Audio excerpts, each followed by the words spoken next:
আমি কোরবানি ঈদের প্রস্তুতি নিয়েছিলাম যে আমি 1.5 থেকে 2 কোটি টাকা বাজারজাত করব, কিন্তু আমি সেই সরঞ্জাম রেডিও করেছি।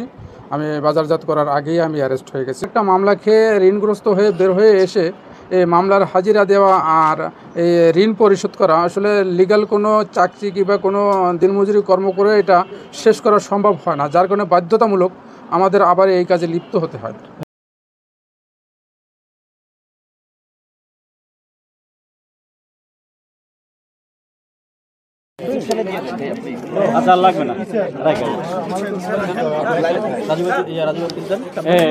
এটা আসলে আমি পাইকারি রেট যেটা আমি বিক্রি করি, আমার কাছ থেকে যারা কিনে নেয় তারা নিয়ে কীভাবে বাজারজাত করে এটা সম্পর্কে আমি ধারণা দিতে পারবো না, কারণ আমার হাত পর্যন্ত আমি বলতে পারবো, তারই পরের হাত কীভাবে কী হচ্ছে এটা আমি কীভাবে ধারণা দেবো।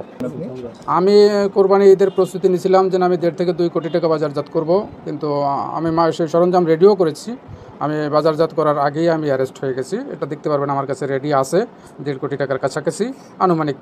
এখনো নাগুন আর কি অ্যাকুরেট বলতে পারবো না। এই কাগজ, এই কালি, এগুলো কি অ্যাভেলেবল না? কই থেকে নিয়ে? এইটা সম্পূর্ণ বৈধ কাজে, কোনোটা অবৈধ কাজে ব্যবহারের জন্য না। আমরা নিয়ে এসে এটার থেকে অবৈধ কাজ করি। কাগজ, কালি, আপনার এই রং বলেন, যেটাই বলেন, স্কিন বলেন, প্রত্যেকটা জিনিস বৈধ কাজের জন্য আসে, একটা জিনিসও অবৈধ কাজের জন্য আসে না। আমি 2020 না 21 আমি অ্যাকুরেট বলতে পারছি না, এগুলো নিয়ে আমি অ্যারেস্ট হয়েছিলাম। জি, আপনি অনেকবার অ্যারেস্ট হয়েছেন। জি, আপনি এটা ছাড়তে কেন পারছেন না? এটার মধ্যে কি এমন মধু আছে, কি কারণে ছাড়তে পারছেন না? আপনি পুরো সিন্ডিকেট নিয়ে সবসময় ব্যবসা করছেন, সেটা একটু বলেন। মেম্বার কতজন? বলুন। কতজনের টিম আছে? আমার 15 জনের মতো সদস্য আছে যাদের কাছে আমি সেল করি। 15 জনের মতো। জি, যদি বলতেন। ছাড়তে পারছি না আসলে।